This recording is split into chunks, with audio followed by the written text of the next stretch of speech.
अगर मैं इस बार के पेपर की बात करूं जो आज हुआ है, 5-6 ऐसे क्वेश्चंस थे जो सोसाइटी रिलेटेड हैं.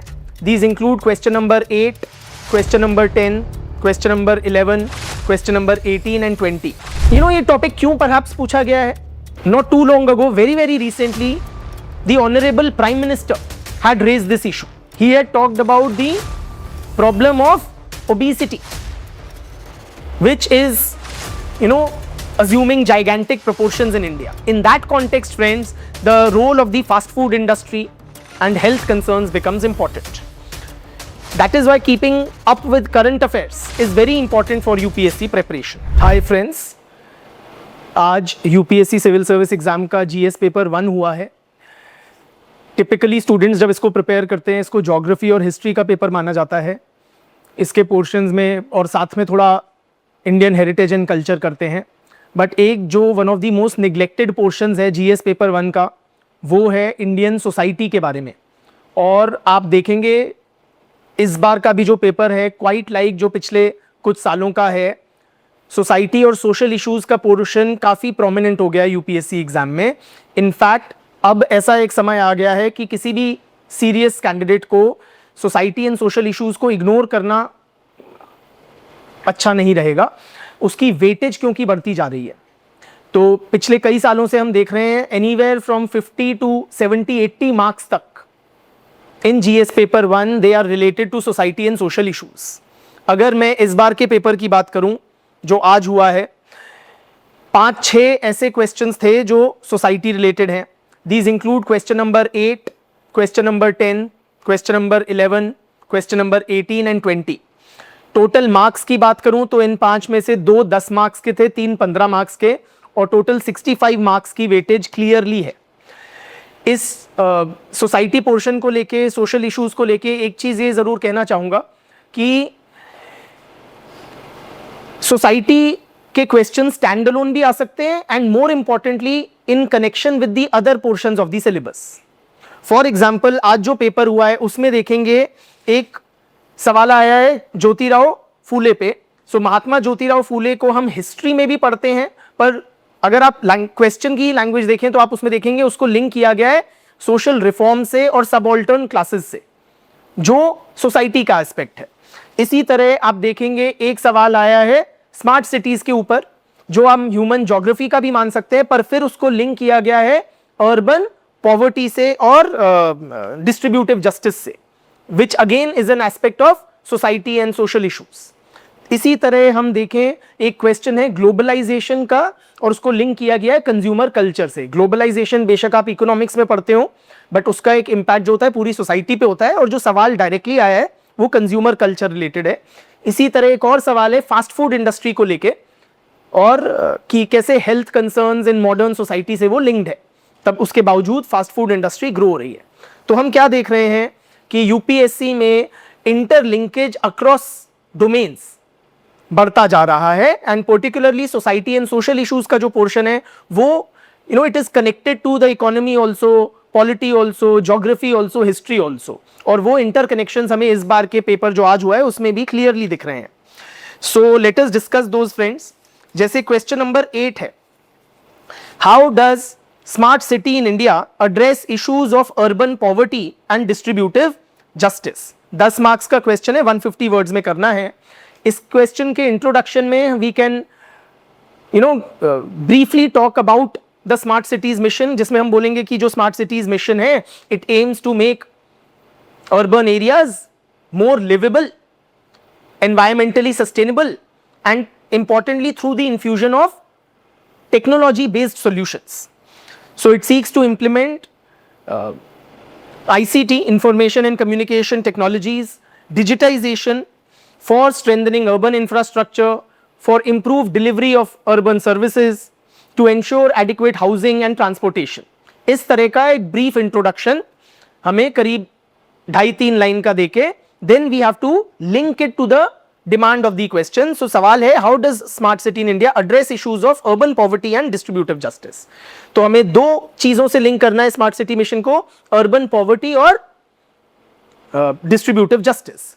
तो पहले हमारी एक सब हेडिंग आ जाएगी smart cities and urban poverty या केवल अर्बन पॉवर्टी, क्योंकि ओवरऑल क्वेश्चन वैसे ही स्मार्ट सिटीज के बारे में है, तो इसमें हम बोलेंगे कि कैसे।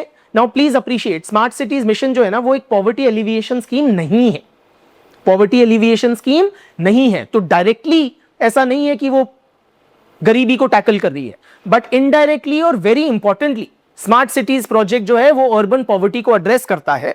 फॉर एग्जाम्पल, जब हम कहते हैं कि अर्बन इंफ्रास्ट्रक्चर इंप्रूव करने का इसका वन ऑफ द एम्स है, उसमें मतलब क्या होगा, हाउसिंग प्रोवाइड होगी, सैनिटेशन प्रोवाइड होगी, ड्रिंकिंग वाटर फैसिलिटीज प्रोवाइड होंगी।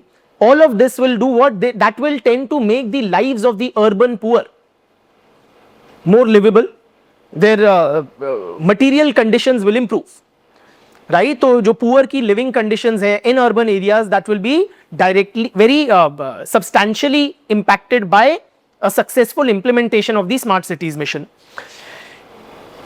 इसी तरह अगर slum development होगा, upgradation होगा, तो उससे poor की lives impact होंगी, उनकी housing conditions better होंगी, क्योंकि smart city mission urban infrastructure को इंप्रूव करना का एक एम रखता है। उसके लिए क्या होगा, इकोनॉमिक ग्रोथ में जो बॉटलनेक्स हैं वो एड्रेस हो जाएंगे। अगर वो एड्रेस हो गए तो अर्बन एरियाज में बेटर इकोनॉमिक ग्रोथ होगी, उससे अर्बन पुअर के लिए एम्प्लॉयमेंट अपॉर्चुनिटीज जनरेट होंगी। इकोनॉमिक ग्रोथ होगी तो that will also help in removal और at least reduction in urban poverty, right. दूसरी फिर हमारी सब हेडिंग हो जाएगी डिस्ट्रीब्यूटिव जस्टिस या smart city and distributive justice करके। इसमें अगेन हमें बात करनी है कि how various sections of the society will stand to benefit by a proper and effective implementation of smart cities mission. Distributive justice मतलब कि जो डिफरेंट सेगमेंट्स है सोसाइटी के, how their needs are being catered to. For example smart city mission जो है वो universal access in urban areas to affordable health care की बात करता है, तो हर व्यक्ति की जो हेल्थ केयर नीड्स हैं वो एड्रेस होंगी। इसी तरह एक्सेस टू क्वालिटी एजुकेशन की बात करता है, 24/7 वाटर सप्लाई की बात करता है, एडिक्वेट इलेक्ट्रिसिटी सप्लाई की बात करता है, अफोर्डेबल हाउसिंग की बात करता है। इन सब से क्या होगा, जो वेरियस बेसिक नीड्स हैं of different sections of the urban population, they will be met. इसी तरह there is an important focus on sanitation in urban areas that will make lives more and living areas more livable, presentable. Smart city mission है वो mobility for all ensure करता है कि there is adequate transportation infrastructure, that you know, and not just about buses and mass transport, even cycling के लिए आपके पास वो हो, ट्रैक्स हों, पेडेस्ट्रियंस के लिए जगह हो अर्बन एरियाज में। ऑल इन ऑल तो पैदल कौन चलेगा, साइकिल से कौन जाएगा, गरीब व्यक्ति जाएगा। तो उसकी वजह से क्या है, समाज के जो या लोअर मिडिल क्लास व्यक्ति जाएगा, समाज के जो विभिन्न वर्ग हैं उनकी जो वेरियस नीड्स हैं दे विल बी एड्रेस्ड, ठीक है। इसी तरह smart cities mission digital inclusion की बात करता है, तो डिजिटल इंक्लूजन अगर सक्सेसफुली होता है उससे क्या होगा, जो समाज के अलग अलग सेक्शंस हैं उनकी जो एक तरह से they will be empowered, they will have access to information, there will be greater awareness. इसी तरह स्मार्ट सिटीज जो है हम उसमें बात करेंगे कैसे, social infrastructure like education, health care, schools, right, इन सब की फैसिलिटीज बढ़ाई जाएंगी। ग्रीन स्पेसेस पे एम्फसिस होगा, जो ग्रीन एरियाज होते हैं, पार्क होते हैं, ग्रीनरी होती है, वो सबको लुभाती है, वो सबकी एस्थेटिक नीड्स को मीट करती है। All of these therefore help to address distributive justice in urban areas, right. तो इस तरह से हमें आंसर को क्लियरली दो सब पार्ट्स में डिवाइड करना है, एक अर्बन पॉवर्टी के बारे में, एक डिस्ट्रीब्यूटिव जस्टिस। और ये इस तरह का डिवीजन हम क्यों कर रहे हैं, simply from the language of the question. फिर एक brief possibly optimistic concluding paragraph, जिसमें हम बात कर सकते हैं कि it is been around 10 years since the smart cities mission was launched and it has successfully made many of these transformations that were sought to be made. It has positively contributed to effecting distributive justice and tackling urban poverty, ठीक है। या फिर आप बोल सकते हैं कैसे urban poverty NITI Aayog के हिसाब से, वर्ल्ड बैंक के हिसाब से सिग्निफिकेंटली डिक्लाइन हो गई है, एंड उसमें partly a role has been definitely played by the smart cities mission. तो इस तरीके से हम इस क्वेश्चन को एड्रेस कर सकते हैं। एक और अगला क्वेश्चन देखते हैं, question number 10, which says, do you think globalization results in only an aggressive consumer culture? Justify your answer. Very interestingly worded this question is, I would say. 10 marks का है, 150 words में लिखना है। I repeat, do you think globalization results in only an aggressive consumer culture? Justify your answer. इस question में अगर हम इसकी डिमांड ठीक से समझे, हमें एक लिंक ड्रॉ करना है ग्लोबलाइजेशन प्रोसेस में और कंज्यूमर कल्चर में, और फिर एक इंपॉर्टेंट वर्ड है यार, only. Do you think globalization results in only an aggressive consumer culture? उसकी वजह से we have to tackle it slightly, we can not just leave by explaining the linkage between globalization and consumerism. तो उसका आगे हम discuss करते हैं। In the introduction friends, हम बिगिन कर सकते हैं by explaining briefly what globalization is. So globalization is a worldwide social process characterized by increased economic integration accompanied with increased social interaction and cultural exchange between different parts of the globe. Now you link it to the consumption culture which is mentioned in the question. While globalization is often associated with increased consumerism, its impact is far more or far beyond just that.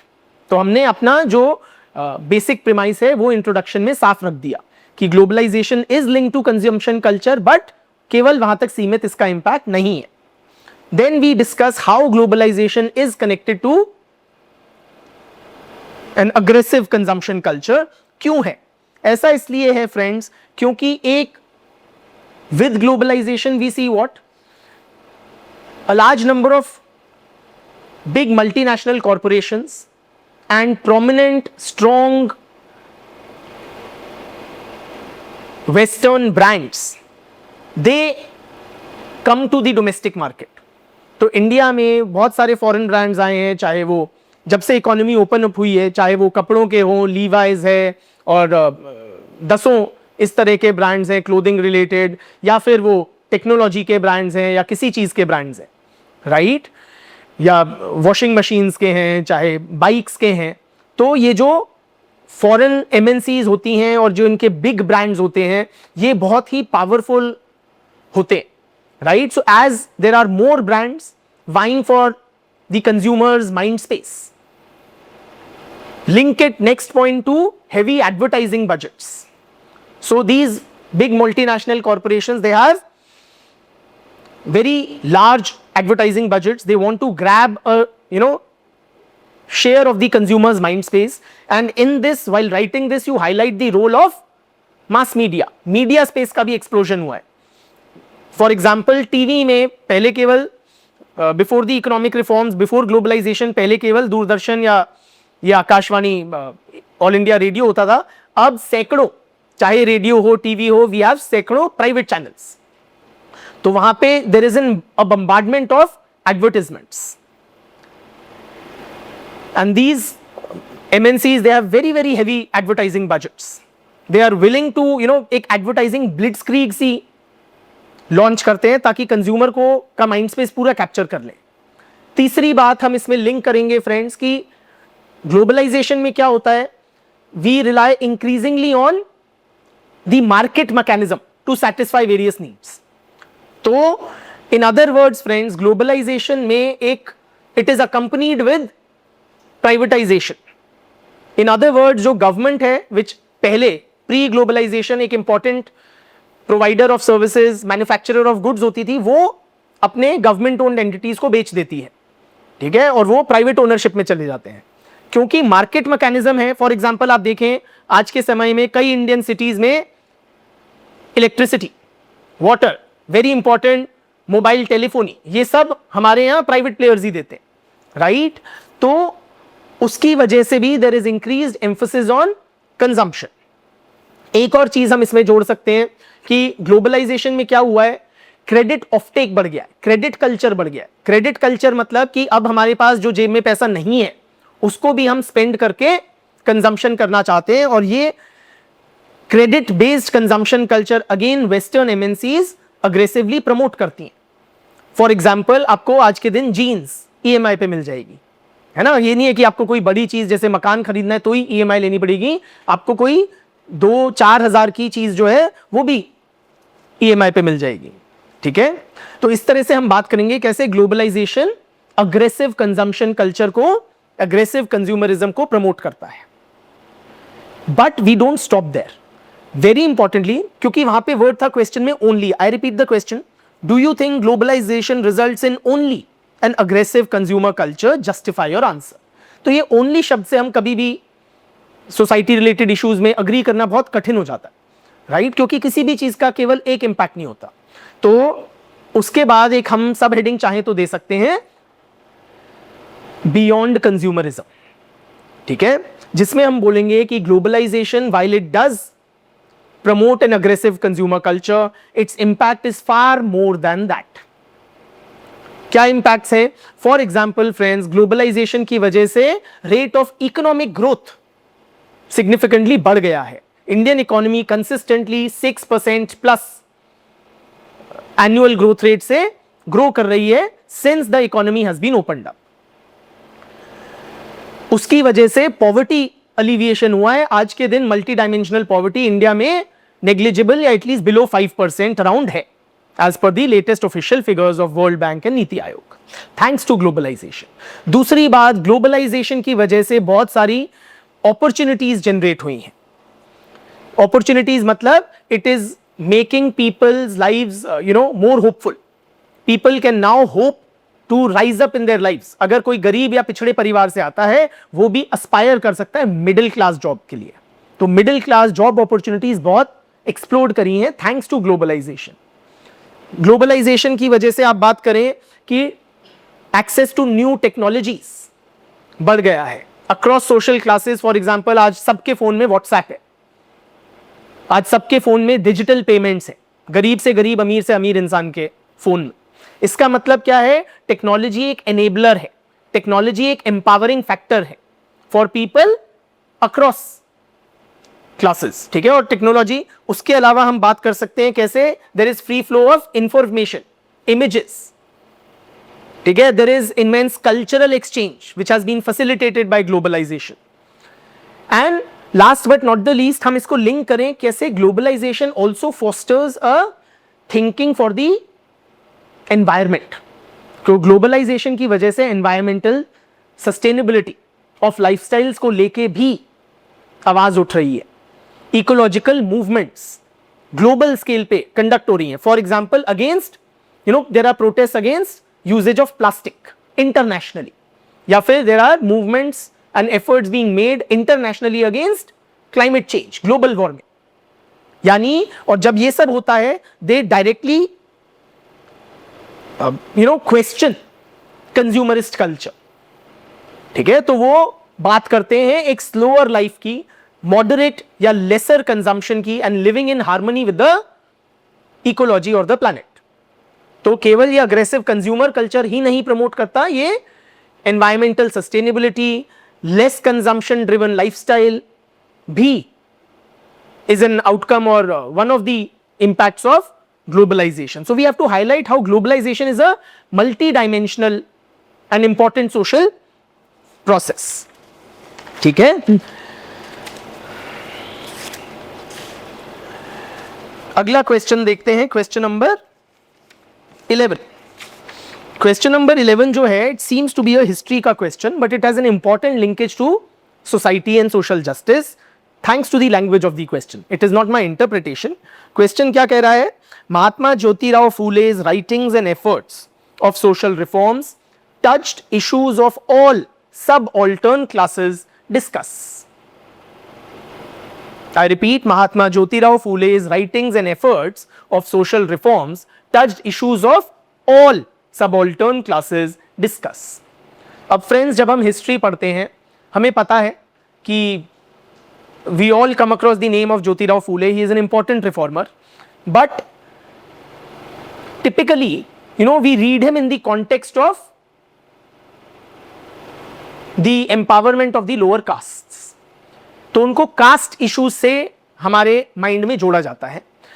ये question हमें force करता है to think beyond Jyotirao Phule's contributions to empowerment of lower caste only, क्योंकि ये specifically कह रहा है touch issues of all subaltern classes.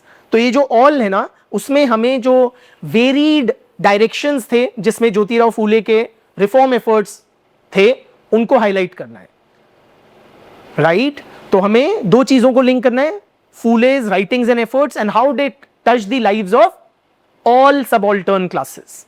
Subaltern का सिंपलर मीनिंग होता है डिसएडवांटेज या marginalise sections of the society. तो इसमें हम ज्योतिराव फूले के जो इंपॉर्टेंट राइटिंग्स एंड एफर्ट्स हैं उनका जिक्र करेंगे. We will talk about his very very important work Gulamgiri. We will talk about the organization that he established, which was Satyashodhak Samaj. We will talk about his efforts for women empowerment, for example establishing a girls school in Pune, which was the first of its kind. And we will talk about his writings like Shetkaryacha Asur or the Cultivator's Whipcord. ये जो इनके various efforts and writings हैं, they touch upon nearly all subaltern classes. Subaltern classes हो गई, इसमें जो touch upon होती हैं शूद्र, अति Shudra, women and girls, as well as peasants and the rural poor. तो समाज के जो सारे वंचित शोषित वर्ग हैं, उनके लिए ज्योतिराव फूले ने क्या कदम उठाए, क्या एनालिसिस या राइटिंग्स किया, ये हमें आंसर में डिटेल करना है. तो इंट्रोडक्शन में फ्रेंड्स, क्योंकि एक हिस्टोरिकल डायमेंशन, एक हिस्टोरिकल फिगर की बात कर रहे हैं, we can give it a chronological kind of framework. We can say Mahatma Jyotirao Phule was an important social reformer. उनका जो लाइफ टाइम था 1827 से 1890 था. अगर हमें एग्जैक्ट ईयर्स नहीं याद, we can say he was an important social reformer of the 19th century. He pioneered social reforms because he really was a pioneer. He was a trailblazer. He was amongst the first reformers to raise these variety of issues. He was a pioneer of social reforms who took various initiatives for the upliftment of various or several disadvantaged sections of the society. Introduction में हम लिखेंगे including women, the peasantry, Shudras and अति शूद्रास. तो इससे एक हमारा overall ओवरआर्किंग introduction हो गया. हमने इंट्रोडक्शन में, आई रिपीट, ज्योतिराव फूले का टाइम पीरियड यानी 19th century मेंशन कर दिया. हमने मेंशन कर दिया ही वाज अ पायोनियर और अ ट्रेल ब्लेजर, और हमने मेंशन कर दिया various subaltern classes, pageants, poor farmers and women, girls, lower caste and Dalits. फिर हम सब हेडिंग्स दे सकते हैं डिफरेंट सेक्शंस को लेके. फॉर एग्जाम्पल, वन सब heading can be Dalits and Shudras. उसमें हम बात करेंगे इनके वर्क गुलामगिरी की. फ्रेंड्स, केवल 250 वर्ड्स में 15 मार्क्स के लिए हमें अटेम्प्ट करना है. तो we can not write in too much bulk. हमें बहुत ही ब्रीफली मेंशन करना होगा. हमें बताना होगा गुलामगिरी में Jyotirao Phule compared the caste system to the institution of slavery in the West. उसमें जब हम समझाएंगे, हमें बताना होगा कि कैसे गुलामगिरी was one of the first texts that very systematically criticised the caste system for its oppressive nature. He also criticised the religion of Hinduism for legitimizing and supporting the caste system. ठीक है? तो first detailed and systematic critique of caste हमें फूले की writings में मिलता है in his work Gulamgiri, which literally means slavery. फिर हम बात कर सकते हैं again while talking about Shudras and अति शूद्रास, उनकी ऑर्गेनाइजेशन की which was the Satyashodhak Samaj. और जो जो इंपॉर्टेंट एफर्ट्स हैं उनको अंडरलाइन करते जाए. सत्यशोधक समाज, गुलामगिरी, right. Satyashodhak Samaj literally meaning truth seekers society. इसमें उन्होंने बेसिकली ही establish this organization to advocate for truth, for dignity and for to advocate for the rights of the lower castes. फिर हम सब हेडिंग दे सकते हैं विमेन एंड गर्ल्स. इसमें हम बात कर सकते हैं उनकी life long companion Savitribai Phule की. How Jyotirao Phule stood with her and fully supported her in her efforts to promote women's causes. Specifically, he along with her pioneered the education, modern education for the girl child by establishing the first girls school in Pune way back in 1848. Apart from this, Phule, Mahatma Jyotirao Phule along with Savitribai Phule also supported other women's issues, चाहे वो window remarriage हो, चाहे वो campaigning against child marriage हो, तो उन्होंने बहुत सारे विमेन्स इश्यूज को भी उठाया. फिर हम हेडिंग दे सकते हैं पेजेंट्स.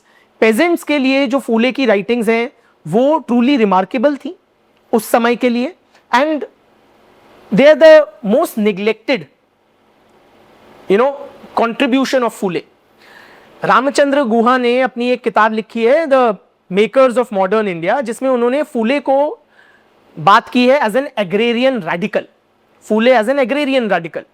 तो उनका जो एक किताब थी शेट कार्याचा असूड और दी कल्टिवेटर्स विपकॉर्ड, उसमें Phule has developed the a very detailed criticism of the revenue policies of the colonial government. He has held the colonial government for responsible for the backwardness and unscientific practices in Indian agriculture. इतने सालों पहले, कई दशकों पहले फूले ने बात करी the need to modernize agriculture. उन्होंने also criticize किया जो landlords थे उनके conduct को, क्योंकि वो which was leading to the exploitation of the lower caste peasantry. ठीक है, तो बहुत ही detailed systematic criticism of agrarian policies, advocating for agricultural modernization, adoption of scientific methods, even talked about education, how it is necessary, modern education is necessary for the peasantry. Very very truly radical in that sense he was.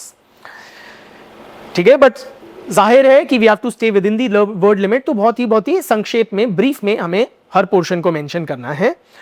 Towards the end, we can say that something like, I can give you two alternative kinds of conclusions. One, you can talk about how Phule through his various writings and efforts strove for equality, dignity, rationality and social justice for the various marginalized communities and sections of the society in India.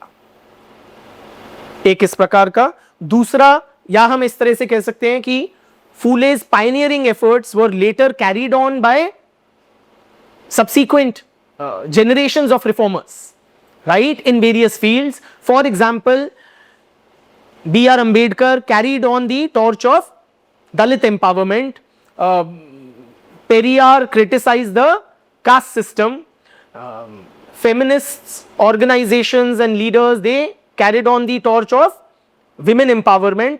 या जैसे after independence Indian state ने agriculture को modernise करने की कोशिश करी. All of this, the foundations were led by the writings and efforts of Phule. Next question पे चलते हैं friends. Question number 18, which is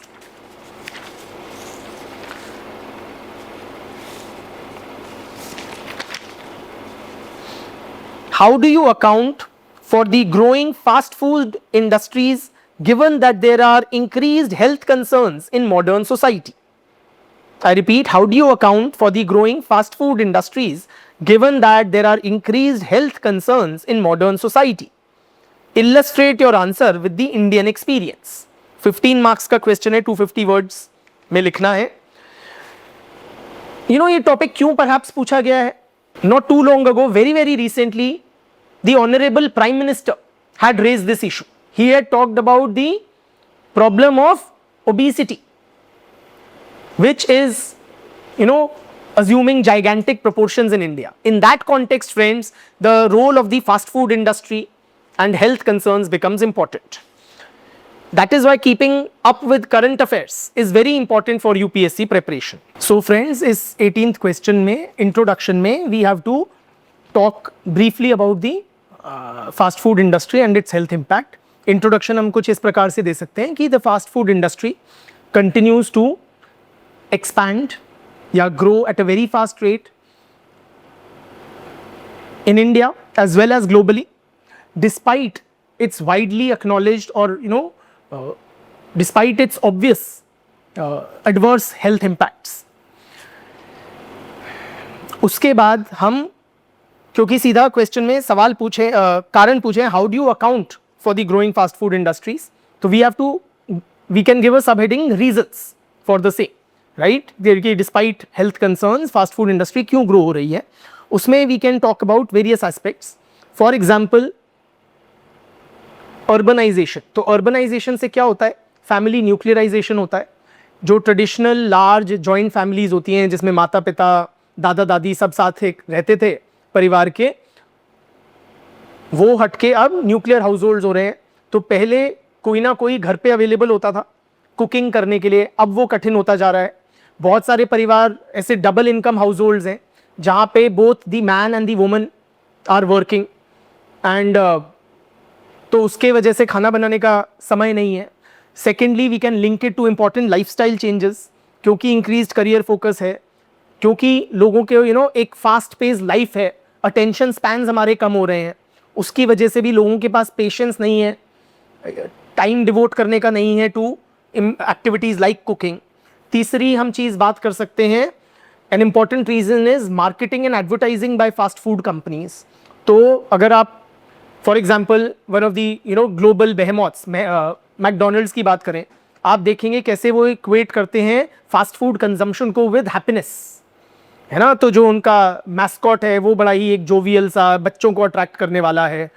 उनके जो कुछ फास्ट फूड प्रोडक्ट्स होते हैं, आइटम्स होते हैं, they are branded as happy meals, right. तो हैप्पीनेस, गुड टेस्ट, एन्जॉयमेंट के साथ उसको लिंक किया गया है, ठीक है. तो वो बहुत लोगों को अट्रैक्ट करता है एंड ऑफ कोर्स उसको वो एक मैसिव एडवर्टाइजिंग बजट से प्रमोट करते हैं.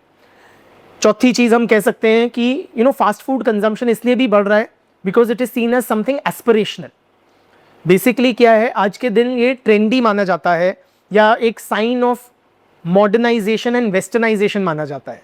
तो जब इंसान अपवर्डली मोबाइल होता है, यानी मैं अपना सोशल स्टेटस रेज करना चाहता हूँ, देन ये दिखाना बाकी लोगों को, समाज को, मेरे नेबर्स को, फ्रेंड्स को कि मैं फास्ट फूड कंज्यूम करता हूँ, that makes me more trendy, fashionable, western, है ना. तो एक तरह का मेरा समाज में एक there is a rise in my social status because of fast food consumption. Another thing is कि जो फास्ट फूड कॉरपोरेट्स हैं, मल्टीनेशनल्स हैं, they are very very adaptive in the sense वो लोकलाइजेशन कर रही हैं. वो वेस्टर्न प्रोडक्ट्स को एज इट इज़ नहीं थ्रो कर रही हैं इंडियन मार्केट में या वर्ल्ड मार्केट्स में, वो उसको कस्टमाइज कर रही हैं to the local taste. For example McDonald's जो है वो मैक आलू टिक्की बर्गर लेके आया इंडिया के लिए और वो बहुत हिट हुआ. क्यों? यहाँ पे वो लोगों के टेस्ट को, रिलीजियस सेंसिबिलिटीज़ को सूट करता है. इसी तरह pizza companies like Domino's, pizza हट, ये लेके आई हैं से पनीर पिज़्ज़ा, है ना.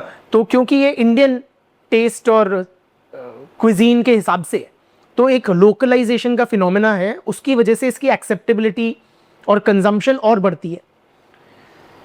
एक और फैक्टर जो हम इसमें जोड़ सकते हैं, one another reason that is resulting in increased expansion of fast food industry is technology. अब टेक एनेबल्ड प्लेटफॉर्म्स आ गए हैं जैसे जोमेटो या स्विगी. ये भी क्या करते हैं, ये ordering, eating fast food on a regular basis ये ईजियर बनाते हैं, मोर कन्वीनियंट बनाते हैं, ठीक है. तो उसकी वजह से भी एक प्रमोट होता है फास्ट फूड कंजम्पशन. तो इन सब कारणों की वजह से हम कह सकते हैं कि फास्ट फूड इंडस्ट्री ग्रो कर रही है despite obvious health concerns. In a subsequent para we can talk about some of the health concerns associated with fast food consumption. We can say that fast food consumption results in various health adverse impacts on human health, including increasing obesity, nutritional deficiency, right, compulsive eating, unnecessary eating. ठीक है, और फिर concluding para जिसमें हम कहेंगे कि in order to address these issues is required sustained increasing health and nutritional education, promoting healthy lifestyles and choices particularly among the youth, and better regulation of the fast food industry. ठीक है, तो इस तरीके से हम इस question को tackle कर सकते हैं.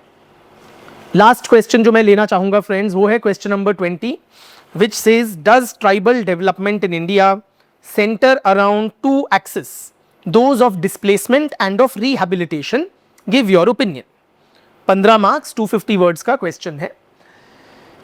तो ट्राइबल डेवलपमेंट को हमें लिंक करना है दो चीजों से. क्वेश्चन की डिमांड है डिस्प्लेसमेंट और रिहैबिलिटेशन. ये क्वेश्चन जो है particularly clearly directly society related है, और सोशियोलॉजी और एंथ्रोपोलॉजी के जो स्टूडेंट्स होंगे, सोशियोलॉजी एंथ्रो ऑप्शनल वाले, वो इसको टैकल करने के लिए पर्टिकुलरली वेल इक्विप्ड होंगे. इन द इंट्रोडक्शन, और अगर आप नहीं भी हैं by the way sociology anthropology background के, you don't have to worry, there is enough content and understanding available. In the introduction, you talk about how tribal development in India, what has been the broad trajectory of tribal development. So you say that tribal development in India has been carried out since independence using the approach of integration, guided by the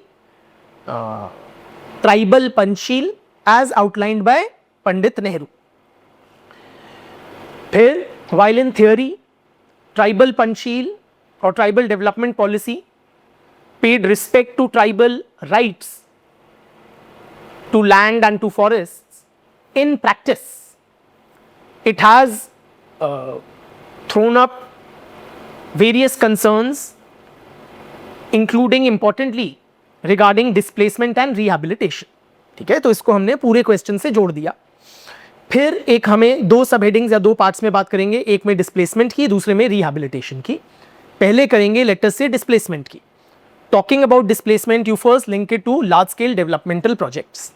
You say whenever large scale developmental projects are undertaken, such as building of multi-purpose dams, big dams, mining projects, industry, building or construction of highways and expressways, we find that often tribal populations are displaced in very large numbers. Millions of tribals in fact have been displaced. Dusra, when wildlife sanctuaries are established, tiger reserves are established, protected forests are declared, that also results in tribals being forcefully evicted from their traditional habitats. तीसरी बात हम करेंगे, displacement का जो impact है केवल loss of land नहीं होता है बट मल्टी डायमेंशनल होता है. That displacement of tribals results in not only loss of or being divested of land ownership, but also results in poverty, loss of livelihood. It also results in loss of culture, because जो tribal way of life होता है that is intimately connected to their natural surroundings. ठीक है, तो उसका एक cultural and land alienation बड़ा ही massive impact होता है of displacement का. फिर बात करेंगे हम, सेकेंड हेडिंग देंगे rehabilitation की, जिसमें हम ये बताएंगे that government has put in place a broad rehabilitation and resettlement policy framework for the what are called as project affected persons. So whenever large scale developmental projects are undertaken, government ने put in place किया है framework of rehab and resettlement R&R policy. The problem is in its effective implementation. फिर उनके implementation challenges की हम बात करेंगे. For example, जो affected persons हैं, particularly tribals, they lack awareness. Secondly, जो project implementation होता है, that the whole design of the project is without any consultation or feedback from the affected communities. Thirdly, there is The tribals lack skills to participate in the new economy. For example, अगर industry लगाई जा रही है, उनको industry में jobs assure करती है government, but उनके पास स्किल्स ही नहीं होते हैं या एजुकेशन नहीं होती है. कैश कंपोनेंट दिया जाता है रिहैबिलिटेशन एंड रीसेटलमेंट के लिए, वो cash component often consumption expenditure में ब्लो अप हो जाता है. फिर हम एडमिनिस्ट्रेटिव करप्शन, डिलेज की बात कर सकते हैं, हाँ, या निग्लेक्ट की बात कर सकते हैं. All of these result in ineffective implementation of the resettlement and rehabilitation policies. ठीक है, फिर towards the conclusion we can say that, you know, while displacement and rehabilitation are important concerns regarding tribal development, these are not the only two, these are not the only axis around which tribal development operates. Holistic tribal development requires that they have, increased access to education and healthcare facilities. It requires their economic empowerment, for example through skills training. It requires safeguarding tribal rights and tribal identity. It, ensuring that they can continue to practice their culture. And it requires a participatory developmental approach. कि tribals should not be seen as beneficiaries of government or state programs and policies, but active partners in their own development. तो इस तरीके से हम कुछ इस answer को tackle कर सकते हैं. Once again friends, my overall suggestion and request to all serious UPSC aspirants will be कि सोसाइटी और सोशल इश्यूज को इम्पोर्टेंस दें और डेडिकेटेड टाइम एंड अटेंशन दें during preparation, so that you can tackle these linkages between different topics and growing weightage है उसको हम अच्छे से एड्रेस कर पाएं. डिफिकल्ट बिल्कुल नहीं है, बस एक कॉन्शियस एफर्ट देने की देर है. Thank you.